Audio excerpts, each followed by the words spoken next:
Ah, love. Something we all desire. Yet something some of us fail to understand. Whether or not love is a good reason for passion, how much you should focus on love, is love a real thing even, and so on and so forth. While there are some hints of love the last time I did this specials month, there's nothing really fully about it.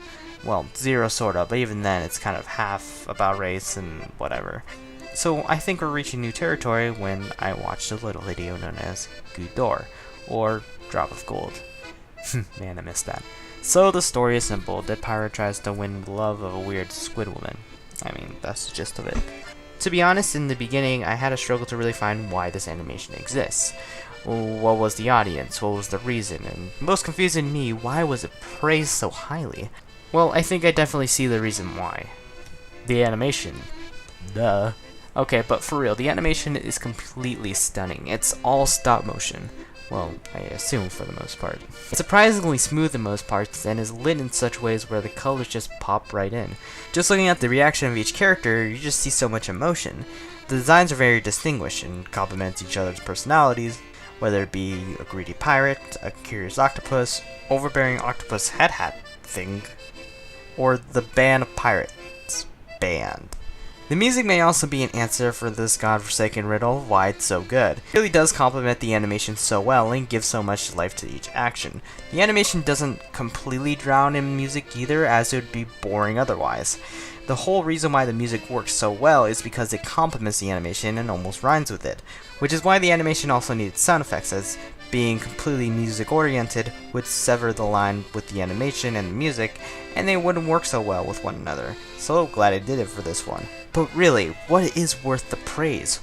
What was the overlying theme that made it so special? These questions I really had trouble finding an answer to when first watching this video.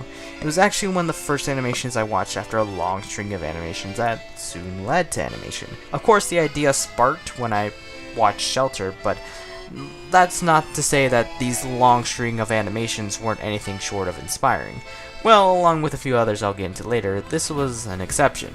I didn't include it because it was forgettable to me, I guess. I never saw it with the league of there's a man in the woods or this actually happens a lot, because I never saw much narrative storytelling or any theme worth taking with me outside this animation. Well, now I realize there was. It just happens to be a theme that I really didn't know a whole lot about. Love. I wasn't so big about love beforehand. Never understood it, tried to, failed. Well, now that I'm surprisingly not much older, I've grown to understand the reasoning of this plot. The pirate finds himself confused in gloom, then lets the gloom engulf him, but then he soon finds a goal away from the gloom, love. So he tries but fails to understand, until he speaks with his heart. I've always thought the clarinet scene was empty and meant nothing, and it was the equivalent of pushing buttons to see if it worked. But the animation showing how confident, how comfortable he was with the clarinet, I finally understood that he was passionate, and well, I think I like this animation more, but mostly because I looked at it through a different lens. Rather than separating each element of this animation, I tried blending them together, and now I see a masterpiece with energy and heart and beauty. I mean, sure, the ending was a bit forced in order to play a sad piece at the end, but that was a small nitpick. It doesn't matter, it's beautiful. A drop of gold indeed, if you will.